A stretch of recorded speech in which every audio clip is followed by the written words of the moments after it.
I'm just days away from turning in my lease on my 2013 Nissan Leaf, and I wanted to go over a few of the pros and cons of having it for the last 2 years. You've had it for 2 years? Yeah. One good positive is there's no place to put in gasoline. Another positive is that there's hardly any maintenance cost.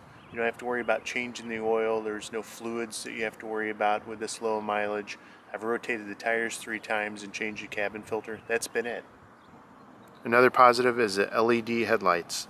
They are super bright and great for driving, and the one feature that I would take and put on any car I have in the future would be that.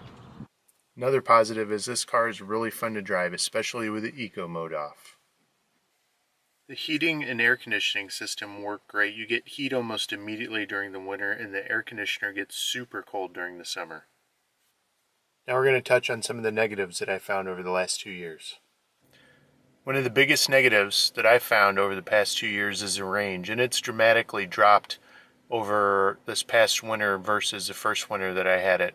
Colder temperatures affect it, and then especially if you're running the heater, it will really zap the range down to make it almost impossible to drive any distance at all. Another negative for me, and I've said it in past videos, is the fact that there's not a volume knob for the audio system. It still drives me crazy. The last 2 things that I wanted to touch on are ride quality and brakes. Ride quality, it's still way too stiff. It teeter-totters too much. You get in a different car with a different platform and then hop back into the Nissan Leaf, you can definitely tell the ride quality is stiff. Could be a lot better with that. The other thing is the braking system. It's still touchy. There is a TSB that's out for that. I have not had it done.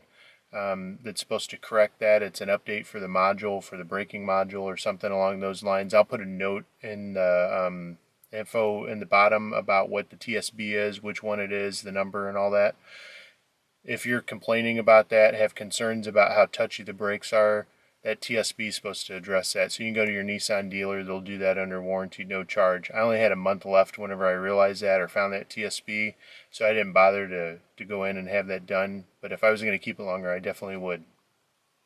That's my list of positive and negative things for the last 2 years that I've experienced driving this car. It's been great. I appreciate you guys watching the video. If you have any comments, if you'd leave those below, any questions, that'd be great too. I'll be more than happy to answer them. Thanks.